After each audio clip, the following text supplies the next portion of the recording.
오늘은 예수님께서 천국에 대한 여러 비유를 말씀하셨는데 그 중에 하나를 상고해 보겠습니다. 성경에 하늘나라 혹은 하나님의 나라라고 이렇게 지칭한 것이 마태복음 그리고 누가복음 등에 많이 나와 있습니다. 우리가 보통 하늘나라라고 그러면 모든 것이 완전하고 모든 것이 좋은 그런 이상적인 곳으로 이렇게 상정합니다. 거기에는 고통도 슬픔도 미움도 불의도 모순도 부조리도 그런 것이 없는 가장 이상적인 그런 곳으로 생각을 합니다. 그래서 우리 찬송가에도 보면은 예를 들어서 606장에 해보다 더 밝은 천국 믿음만 가지고 가겠네, 혹은 찬란한 주의 빛 있으니 거기는 어두움 없도다. 그래서 우리는 천국은 완벽한 곳으로 그렇게 생각을 하는데, 오늘 본문에는 뜻밖에도 그 하늘나라에는 밀뿐만 아니라 가라지도 같이 자라는 곳이다, 그렇게 기록이 되어 있습니다. 그리고 이 본문 뒤에 36절에서 43절에 예수님은 이 비유를 설명을 하시면서 밀은 인자의 자녀들을, 즉 하나님의 백성들을 뜻하고, 가라지는 악한 자의 자녀들이라 이렇게 말하고 있습니다. 그러니까 하나님 나라에 그 밀과 가라지가 같이 자란다. 그 말은 하나님의 자녀들과 또 악한 자의 자녀들이 공존한다 하는 것을 말해주고 있습니다. 이 밀과 그 가라지는 어렸을 때는 잘 구별하기 어렵다고 그럽니다. 나중에 이삭이 피기 시작할 때 비로소 그 본색이 드러난다고 그럽니다. 제가 어릴 때 시골에서 그 논에 피를 뽑아봤는데요. 농촌에서 오신 분 아시겠습니다만, 이 벼가 자랄 때는 가끔 피가 같이 자랍니다. 그런데 어릴 때는 잘 모릅니다. 그게 이제 이삭이 필 때쯤 돼야 이게 피구나, 이게 나라구나 하는 걸 구별할 수가 있는데요. 예수님 시대에는 그 로마 법에 그런 조항이 있다고 그럽니다. 어떤 사람에게 복수를 하기 위해서 밤에 몰래 밀밭에다가 가라지를 뿌리면, 가라지 씨를 뿌리면은 처벌을 받는다, 그런 조항이 있답니다. 그러니까 이 비유는 그저 상상으로 만들어낸 것이 아니라 그 시대의 그 실제 상황, 그것을 근거로 해서 만들어진 비유입니다. 일반적으로 이제 설교자들은 이 비유는 교회의 모습을 가르치고 있다, 그렇게 합니다. 교회는 밀도 있고 가라지도 있다. 교인이라 해서 다 구원받는 게 아니고 교인이라서 다 하나님 백성이 아니다, 이렇게 보는 겁니다. 또 교회도 마찬가지죠. 교회라서 다 그 하나님의 교회가 아니다, 이름만 교회지 실제로는 교회 자격이 없는 것도 있다, 이제 이렇게 이해를 하고, 그래서 어떤 분은 이 땅 위에 있는 교회와 이제 그 근본적인 교회, 그래서 유형 교회 혹은 무형 교회 이렇게 구별하는 사람도 있습니다만은 성경에는 그런 구별은 없습니다. 어쨌든 우리 실제로 우리 주위를 보면은 정말 저 사람이 정말 교회인가, 저게 정말 진짜 교회인가, 그걸 의심할 때가 들어있죠.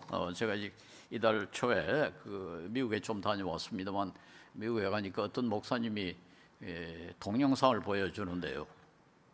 미국 의회에 미국 목사들이 가서 기도를 하는데, 기도를 다 끝내고는 예수님 이름으로 기도해야 합니다. 그렇게 하지 않고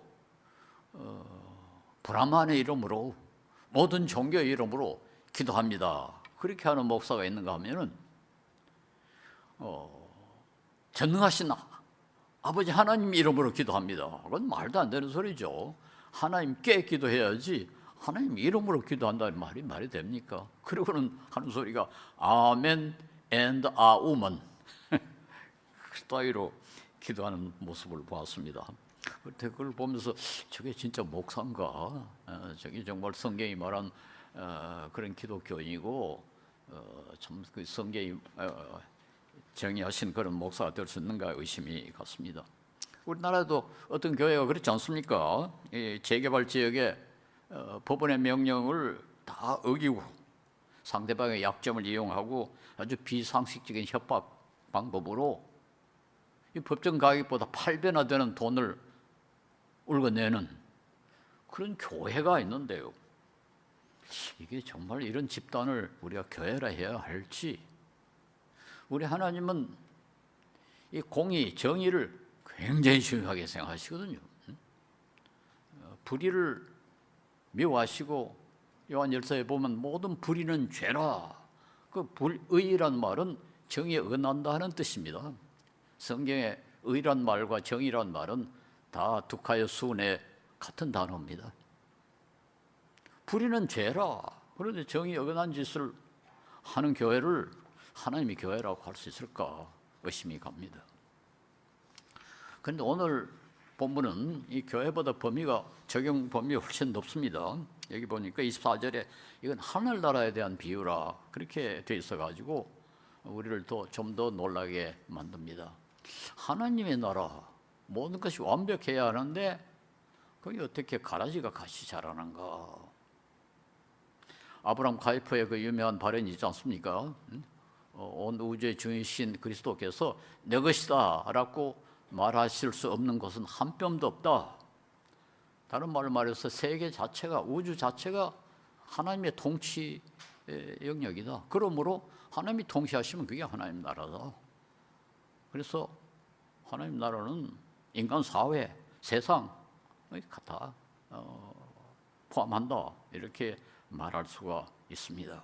그래서 신학자들은 하나님 나라에 대해서 아주 재미있는 표현을 사용하지 않습니까? 이미 그러나 already but not yet. 하나님 나라는 이미 와 있다. 그런데도 아직까지는 완벽하지 않다. 이제 그런 뜻이죠. 그러니까 실제로 하나님이 통치하시긴 하시지만은 이 세상은 아직까지도 가라지가 많이 남아 있는 그런 완벽하지 못한 그런 하나님의 나라다. 그런 뜻이 되겠습니다. 그래서 우리는 이미 하나님이 통치하에 있지만은 그러나 이 세상은 아직까지 양면적이고 이중적이고 애매한 밤도 아니고 낮도 아닌 황혼 이런 지역에 우리가 살고 있다 이렇게 말할 수가 있습니다. 그런데 오늘 본문의 상황은 이제 가라지가 미리 자라서 이제 열매를 맺기 시작할 때, 말하자면 꽃이 피기 시작할 때의 상황을 말하는 거죠. 그 종들이 밭에 가 보니까 밀밭인데 밀만 심었는데 가라지가 자라고 있다. 그렇게 주인님께 보고하니까 원수가 밤에 와서 가라지 씨를 뿌렸구나. 그렇게 대답합니다. 그러니까 종들이 우리가 어떻게 하면 좋겠습니까? 가서 이 가라지를 다 뽑아버리면 어떻겠습니까? 그렇게 제안을 합니다. 뭐 상당히 합리적인 제안이죠. 그 가라지를 그대로 두면은 미리 그 사용해야 할 그 양분을 다 빨아먹고 또 미리 자라야 할 공간을 가라지가 차지하고 그러면 미리 방해를 받지 않겠습니까? 소득이 줄어지지 않겠습니까? 그러니까 뽑아버립시다. 그렇게 제안을 합니다. 어떤 의미에서 상당히 상식적이고 합리적인 그런 제안이라고 할 수가 있습니다. 그런데 주인은 훨씬 더 신중하게 반응을 보입니다. 가라지를 뽑으려다가 밀가지 다치면 어떻게 하겠느냐? 그러니까 그렇게 하지 마라. 그렇게 하시는 겁니다. 여기에서 이 가라지라고 번역이 된 풀은 뭐 독볼이라고 그러는데 영어로 다넬이라고 그런답니다. 이건 이 밀하고 가까이 있으면은 뿌리가 이 밀의 뿌리와 엉켜버린대요. 그런 그 특성을 가지고 있답니다. 그러니까 이 가라지를 뽑으면 밀이 같이 뽑혀지는 거죠. 그러니까 밀을 뽑으려다가 가라지까지 다 뽑는다. 그러니까 그러지 마라 이렇게 이야기합니다. 이건 뭐 이 세상의 상황이 좀 그렇죠. 그리스도인과 비그리스도인, 앞으로 구원받을 사람과 구원받지 못할 사람들이 엉켜서 같이 살고 같이 먹고 같이 놀고 같이 사업하고 그렇게 합니다. 여기 비유를 갖다 우리가 너무 또 문자적으로 해석을 해가지고 처음부터 구원받을 사람은 있고 구원 못 받을 사람이 따로 있다 이렇게 해석하는 건 좀 지나칩니다. 이건 이제 이 구절에서 그런 결론을 내리시면 안 됩니다. 그건 이 구절의 의도가 아니니까요. 그건 어쨌든 이 세상에 앞으로 구원받을 사람과 구원받지 못할 사람, 회개할 사람과 회개하지 않을 사람 같이 섞여 살고 있는 것이 사실입니다. 근데 그러니까 너무 섣불리 약을 제거하려다가는 오히려 하나님의 백성조차 어려운 사람들조차 해를 입을 수가 있다. 그러니까 추수할 때까지 그대로 둬라. 이렇게 주인이 이야기합니다. 이제 미리 자라고 가라져 자라가지고 추수할 때가 되면은 그때는 이제 이 가라지를 뽑아내도 미리 그 이상 손해를 안 보잖아요. 그래 그때까지 줘라. 그러면 밀은 보호를 받는다. 이제 그렇게 하시는 겁니다. 예, 말은 뭐 아주 쉽죠. 마지막 심판 때까지는 가라지와 밀이 같이 자란다. 이 세상에는 하나님의 자녀와 악한 자의 자녀가 같이 살고 있다. 그것을 말해 준다고 할 수가 있습니다. 우리 그리스도인들은 흑백 논리에 빠지기가 아주 쉽습니다. 그건 뭐 어떤 의미에서 당연하죠. 우리는 절대성이신 절대로 어려우신 하나님을 섬기고 또 우리는 죄와 더불어 싸워야 되고 그러니까 선과 악에 대해서 의로운 것과 의롭지 않은 것에 대해서 비그리스도인들보다는 조금 더 민감할 수밖에 없죠. 그 민감한 건 당연합니다. 그러니까 아주 쉽게 흑백 논리에 빠져버립니다. 더군다나 요즘은 또 이 진보 보수 이념으로 많이 갈라져 가지고 아주 더 흑백 논리에 사람들이 빠져 있고 심지어 그리스도인들조차도 그런 것 같아요. 그래가지고 조금 악하면 그건 절대적으로 악하다. 그리고 조금 잘하면 절대적으로 선하다. 또 우리 편은 절대적으로 선하고 상대편은 절대적으로 악하다. 이렇게 쉽게 판단해 버리는 경향이 있습니다. 그런데 예수님은 그렇게 가르치질 않았어요. 누가복음 5장에 9장에 보면은 예수님이 제자들과 함께 예루살렘으로 올라가시는데 도중에 사마리아를 지나가야 됩니다. 그런데 사마리아 어느 마을이 예수님을 영접하지 않았어요. 그러니까 화가 난 야고보와 요한이 누가복음 9장 54절을 보면 주여 우리가 불을 명하여 하늘로부터 내려 저들을 멸하라 하기를 원하시나이까. 주님, 우리 하나님이 불을 내려가지고 그 마을을 완전히 태워버립시다. 그렇게 하면 어떻겠습니까? 이렇게 제안을 합니다. 그런데 예수님이 어떻게 반응을 보이십니까? 이 9장 55절에 보면은 돌아서서 그들을 꾸짖었다. 그런 소리 하지 마라. 아니 그 마을을 밉다해가지고 불로 살아버리면은 그러면 다른 마을도 비슷하게 할 거냐? 그래서 계속해서 불만 태울 거냐? 그 마을에 의로운 사람도 있을 수 있고 앞으로 회개해가지고 하나님 백성이 될 사람도 있는데 그 사람들까지 다 태워버릴 거냐? 예수님이 의도하신 건 그렇죠. 소돔 고모라가 얼마나 악했습니까? 정말 문자 그대로 천인공노할 그런 못된 짓을 한 그런 곳이었습니다. 그런데도 불구하고 하나님은 의인 10사람만 있어도 멸망시키지 않겠다. 그런 하나님인데 아니 예수님을 영접하지 않는다 해가지고 그 성 불태워버리면은 그거 어떻게 하겠느냐. 예. 악인과 더불어 의인도 같이 타버릴 수가 있지 않느냐. 그렇게 말씀하신 거죠. 예, 이런 그 구절을 보면요, 사실 이 흑백 논리, 선과 악을 딱 구별하고 악을 비판하고 부조를 비판하고 이런 사람들 가운데 제가 대표적입니다. 우리 한국에 아마 많은 분들은 저를 보고 아마 저는 가장 흑백 논리에 사로잡힌 사람이라고 비판을 할 것입니다. 작년에 목사님들이 모임에 가서 강의를 했는데요. 토론 시간에 뭐 이런저런 이야기 나오다가 코로나에 대한 그 정부의 정책에 대해서 어떤 목사님이 굉장히 화가 났었어요. 아니 가게는 문 열어도 된다 해놓고 교회는 예배도 못 보게 하면 이게 억울하지 않느냐? 우리가 억울함을 당하고 있지 않느냐? 그러니까 목사님이 말씀하시는데 제가 아니 예수님은 그보다 더 억울함을 당했습니다. 그리고 대답을 했어요. 그랬더니 목사님들 모두 어이없어 해요. 어이없어 해요. 아무 말도 안 해요. 그 아무 말도 안 하는 건 대답할 말이 없어서 아무 말도 안 하는 것보다는 제가 속으로 생각하기로 지는 목회도 안 하고 책임도 없고 하니까 저렇게 큰 소리 뻥뻥 치지만 네가 목회 한번 해봐라. 그래 간단한 줄 아느냐? 예배를 안 보게 되면 교인들이 자꾸 집에 앉아가지고는 예배 보고 앉아가지고 나중에 이제 교회 출석할 수 있는데도 불구하고 집에 앉아서 예배를 보는데 지금 실제로 그러지 않습니까? 한 30%는 이제 집에 앉아 있습니다. 계속해서. 그래가지고 교회는 출석수가 확 줄어져 버렸어요. 그게 현실이에요. 근데 저는 목사도 아니고 목회도 안 하니까 편한 소리로 그죠? 예수님도 그렇게 억울함을 당했습니다. 우리 억울함을 당하는 게 그렇게 됐습니까? 이렇게 말한 거죠. 예. 일반적으로 이 공부하는 사람, 이론적인 것에 열중하는 사람, 세상 물정 좀 모르는 사람, 좀 미숙한 사람이 저처럼 그렇게 입 바른 소리 잘하고 흑백 논리에 빠져가지고 옳고 그름을 딱 잘라서 말하죠. 그러나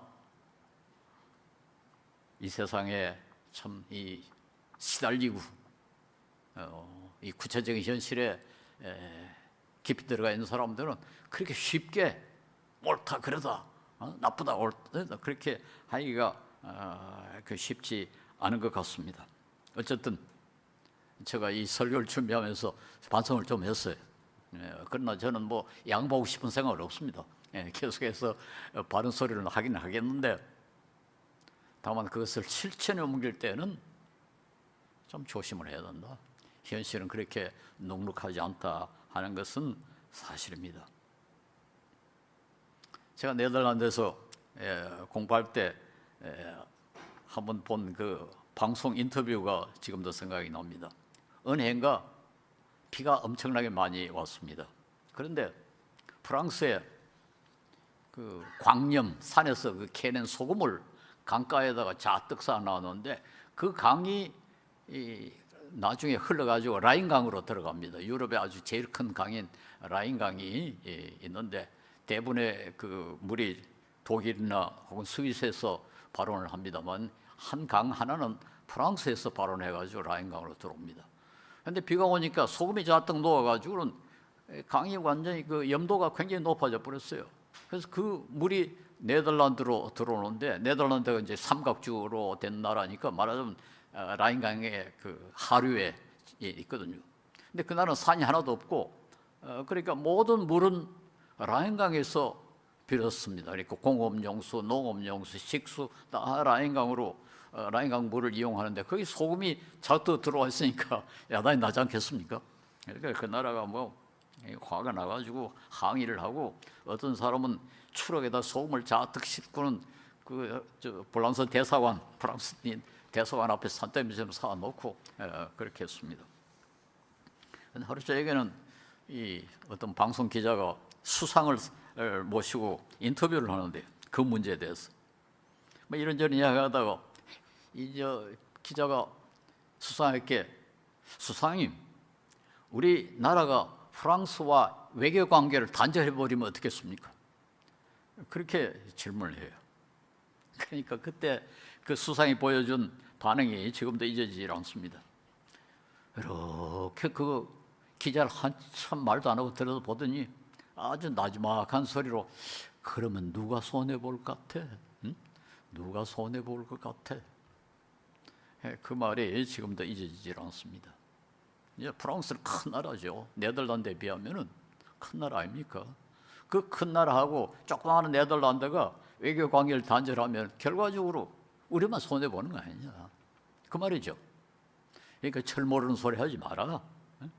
외교에 대해서 네가 뭘 아느냐. 결국 기분 나쁘다 해가지고 외교 관계를 단절해버리면 결국 우리만 손해본다.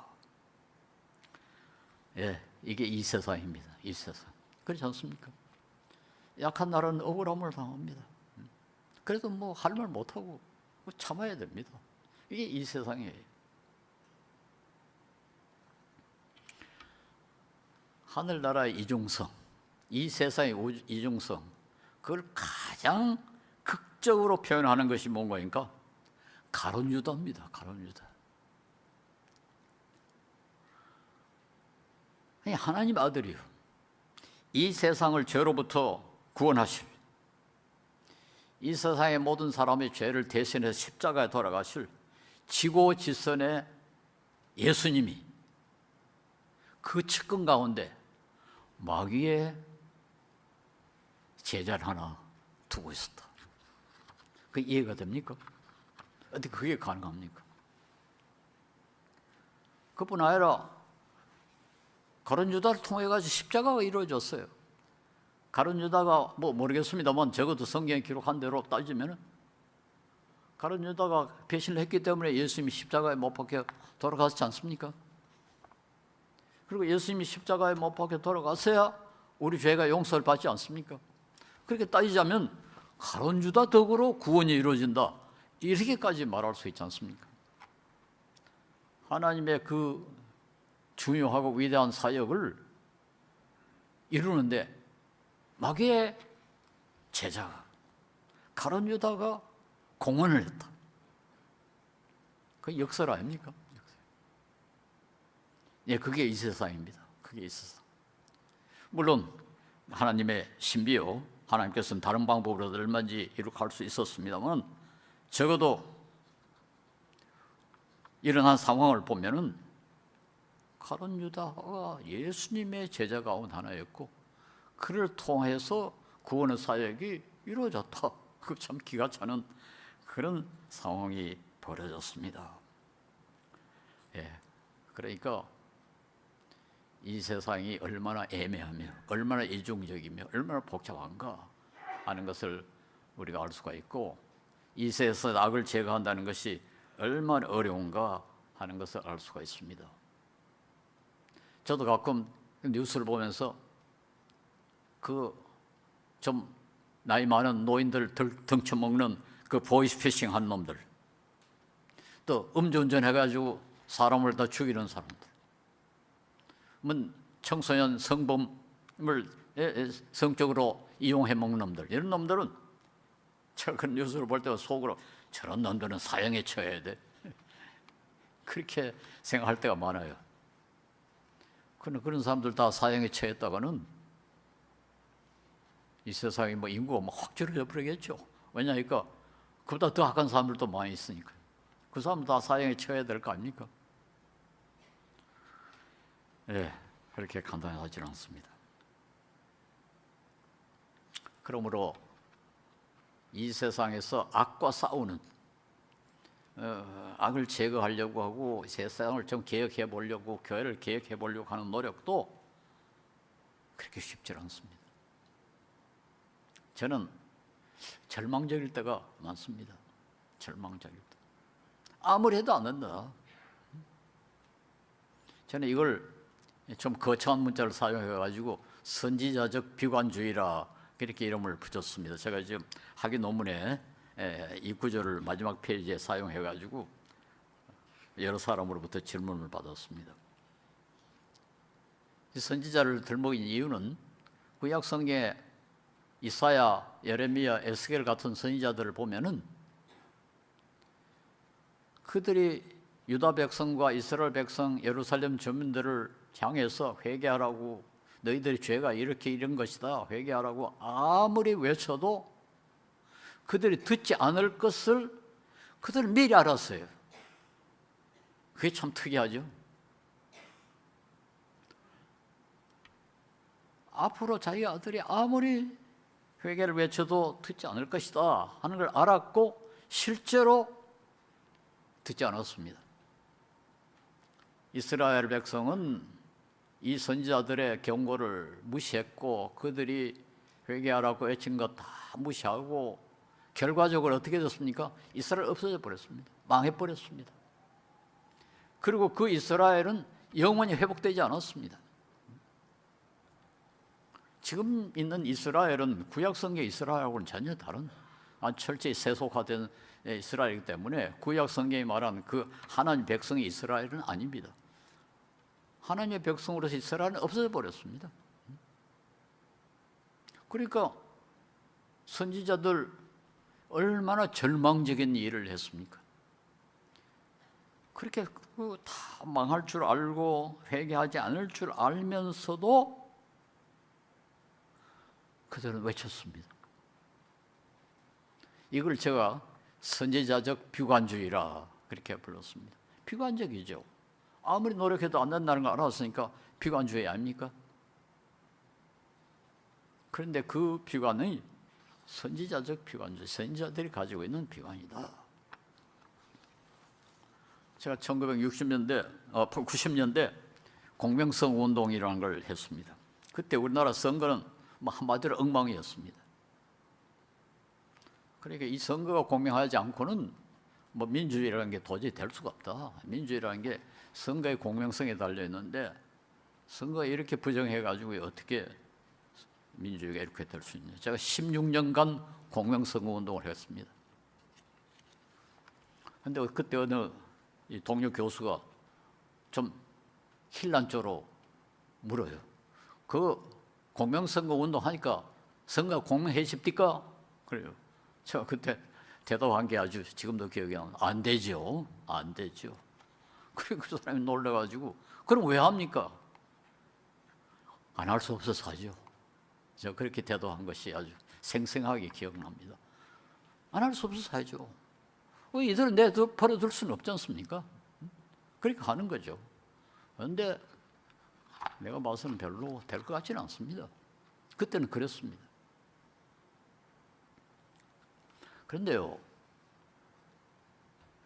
한 16년간 공명선거를 한 뒤에 우리 선거가 공명해졌습니다. 그게 제가 이 운동을 했기 때문에 공명해졌는지 그건 모르겠습니다. 어쨌든 공명선거 운동을 했고 저도 그 운동 잘했다고 청와대로부터 훈장 주겠다고 연락이 온 걸 제가 거절한 일은 있습니다. 그러니까 인정을 한 거죠. 제가 공명선거에 어느 정도 공헌을 했다는 걸 인정을 한 거죠. 성공했습니다. 지금 우리나라 선거만큼 그렇게 공명한 그런 선거는 아시아에서는 별로 없습니다. 일본 정도, 그 외에는 다른 나라보다 훨씬 더 공명해졌습니다. 그게 우리 민주화에 얼마나 큰 공헌을 했는지 모릅니다. 그러니까 우리의 모든 시도가 다 절망적이지는 않습니다. 오늘이 종교개혁 기념주일 아닙니까? 종교개혁할 때 칼빈과 루터가 성경의 권위를 회복하려고 하고 교회 비리를 비판했을 때 그건 바위에 달걀 던지기였습니다. 그때 로마 교황청의 세력이 얼마나 컸습니까? 돈도 많았고 정치인 권력 가지고 있었고 영향력이 막대했고요. 그런데도 그들은 성공했습니다. 그래서 오늘 개신교가 지금 존재하고 우리가 좀 여기서 이렇게 성경을 읽으면서 신앙생활을 하고 있지 않습니까? 그러나 중요한 건 공명선거 운동을 한 것이나 이 선거가 공명해진 것이나 혹은 종교개혁이 이루어진 것 인간의 노력이 아니고 하나님 뜻이라고 봐야 됩니다. 종교개혁이 성공한 것 루터와 칼뱅의 노력 때문에 된 게 아니고 하나님의 뜻으로 이루어진 것이다. 그렇게 보는 것이 성경적이라고 저는 믿습니다. 그러나 저는 기독교 윤리 실천 운동이라는 걸 지금 35년간 했는데요. 완전히 실패했습니다. 우리 한국 교회를 조금이라도 더 정직하게 만들어보자. 우리 한국 사회를 조금 더 투명하게 만들어보자. 그렇게 35년 전에 시작했고 저는 엄청난 노력과 시간과 돈을 바쳤습니다. 지금도 한 달에 15만 원씩 회의를 내는데요. 35년간 많은 돈 퍼부었습니다. 엄청나게 많은 시간 거기다 투여하고 처음에 애를 많이 썼습니다. 그런데 완전히 실패했습니다. 그때보다 한국 교회가 조금이라도 더 정직하게 되질 않았고 우리 사회도 별로 나아진 게 없습니다. 그래서 어떤 것은 성공하고 어떤 것은 실패하고 그러나 성공해도 그건 우리가 노력했기 때문이 아니고 하나님의 뜻이고, 그 실패해도 비록 인간은 실패했지만은 하나님은 실패하지 않았다, 이렇게 믿을 수밖에 없습니다. 지금도 제가 기독교 윤리 실천 운동을 계속 참가하고 열심히 애를 쓰는 것은 성공할 수 있어서가 아니라 안 할 수 없어서, 안 할 수 없어서 하는 겁니다. 이것은 의무이기 때문에 하는 거지, 그게 성공할 수 있기 때문에 하는 것은 아닙니다. 이건 우리 사회를 개혁하고 교회를 개혁하고 우리 상황을 바꾸는데도 적용이 되지만 우리 개인의 죄와 더불어 싸울 때도 마찬가지입니다. 우리 자신을 들여다보면 절망적일 때가 참 많습니다. 예수를 처음 믿고 성경 말씀을 처음 배우고 읽을 때 너무 즐겁고 행복하고, 그래서 열심을 내고 기도를 하고 얼마나 그렇게 즐겁게 신앙생활을 했습니까? 수십 년간 신앙생활을 했는데 그때와 비교해보면 나아진 게 별로 없는 것 같아요. 적어도 저 자신은 열심도 식어진 것 같고, 무슨 기도도 그렇게 간절히 하는 것 같지 않고, 믿음도 별로 더 강해진 것 같지 않고, 그 자신을 들여다보면 절망할 수밖에 없죠. 그런데도 불구하고 또 노력해야 됩니다. 그런데도 불구하고 우리는 죄와 더불어 싸워야 되고, 우리 신앙생활이 좀 더 제대로 되도록, 올바로 되도록 노력해야 됩니다. 왜냐? 해야 되기 때문에 그렇습니다. 해야 되기 때문에. 우리가 성공할 수 있기 때문에 해야 하는 게 아니라 하는 것이 우리에게 의무이기 때문에 그렇습니다. 죄와 더불어 싸울 때 우리는 그 악의 세력이 얼마나 크다 하는 것을 계속 염두에 두고 싸워야 됩니다. 가라지 뿌리가 이 밀의 뿌리를 얽어냅니다. 그와 같이 죄는 우리를 계속해서 얽어매려고 한다는 사실을 우리가 인식할 필요가 있습니다. 제가 군대에서 군수 물자를 지키는 경비중대에 근무했는데요. 그때는 물론 지금은 많이 달라졌습니다. 1960년대 중대장으로부터 이등병까지 도둑질 안 하는 사람이 거의 없어요. 그런데 도둑질 안 하는 사람이 하나 있으면 불안하죠. 저 녀석이 고자질하면 어떡하느냐. 그러니까 가능한 한 같이 하려고, 같이 동참시키려고 엄청나게 애를 씁니다. 거기 한번 딱 얽혀매면 그 다음부터는 꼼짝달싹 못합니다. 한 번 부정에 발을 들어놓으면 그게 약점이 잡혀가지고 그 다음부터는 도둑질 안 할 수가 없죠. 그때 안 얽혀 가야 되죠. 그게 들어가지를 말아야죠. 요즘도 언론에 보면 모든 놈들이 그 부녀자들, 특별히 어린 아이들, 어린 여자들, 그 사람들이 보면 안 될 사진 찍어가지고 그거 가지고 얽어매지 않습니까? 그거 가지고는 꼼짝 못하게 만들어버린다고요. 그래서 점점 더 심각한 그 못된 짓으로 끌고 들어가는 그런 세상입니다. 그래서 우리가 죄와 더불어 싸울 때, 이 세상의 악과 더불어 싸울 때, 우리 교회의 개혁에 노력할 때도 이 점을 염두에 두고 절대로 그 가라지의 뿌리에 얽히지 않도록 노력할 필요가 있습니다. 하늘나라는 우리의 힘으로, 우리의 노력으로 이루어질 수는 없습니다. 우리가 거룩하게 되는 것도 우리의 노력만으로는 안 됩니다. 완전한 하늘나라, 우리 개개인의 완전한 성화, 그건 오직 하나님께서만 이룩할 수 있는 것이고, 그것도 마지막 날이라야 가능하게 됩니다. 그래서 모든 불의와 부조리, 모든 슬픔, 눈물, 그건 마지막 날이라야 해결되고 끝날 것입니다. 그런데도 불구하고 우리는 마치 우리가 이룩할 수 있는 것처럼 노력할 의무가 있습니다. 그래가지고 혹시 조금 개선되고 조금 좋아지고 공영선거처럼 종교개혁처럼 성공할 수도 있습니다. 그러나 그럴 때는 우리가 우리 힘으로 된 것이 아니고 그건 하나님의 은혜로 가능했다. 그렇게 믿어야 되고, 어떤 점에서는 실패하는 것이 너무나 당연하다 이렇게 생각할 수도 있습니다. 우리 죄와 더불어 싸우는 것은 우리의 의무입니다. 그리고 마지막으로 부탁하고 싶은 것은 우리는 결코 미리 가라지가 되지 말자. 이 비유를 잘못 해석하면 뭐 처음부터 가라지 될 사람은 가라지고 밀은 따로 있다 이렇게 해석하게 됩니다만, 그건 지나친 해석입니다. 이 비유의 목적은 거기에 있지 않습니다. 중요한 건 우리가 끝에 가라지로 나타나지 않는 겁니다. 여러분의 저는 우리 자신을 소중하게 생각해야죠. 아무도 자기 자신을 무시할 권리가 없고 그리스도인들은 특별히 그렇습니다. 저는 우리 그리스도인이 자긍심을 가져야 됩니다. 자존심을 가지고 있잖아요. 자기를 아주 중요하게 생각해야 됩니다.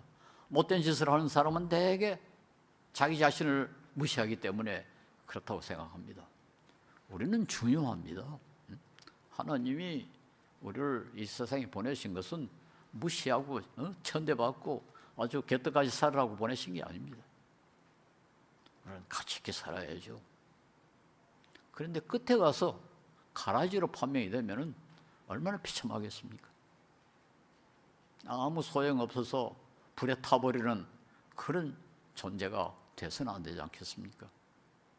그래서 우리는 적어도 밀처럼 돼서 하나님의 곳간에 들어갈 수 있는 그런 명예로운 결과를 가져야 됩니다.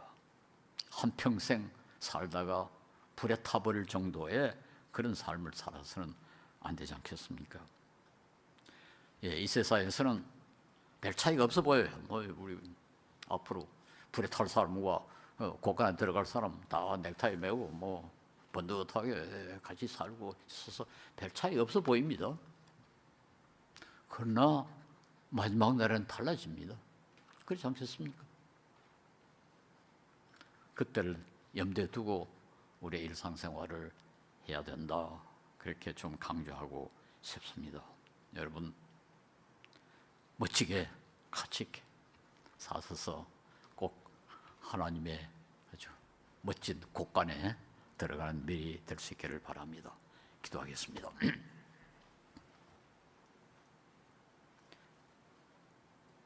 거룩하신 주님, 우리에게 이 비유로 교훈해 주심을 감사합니다. 우리는 무능하고 무력하며 너무나 연약합니다. 우리를 내버려 두시면 우리는 가라지처럼 될 수밖에 없습니다. 주님께서 우리 한 사람 한 사람을 천하보다 귀하게 여기셔서 이 세상에 보내사오니 우리가 천하보다 귀하게 살게 하시고 아름다운 주님의 미래가 될 수 있도록 은혜를 베풀어 주시옵소서.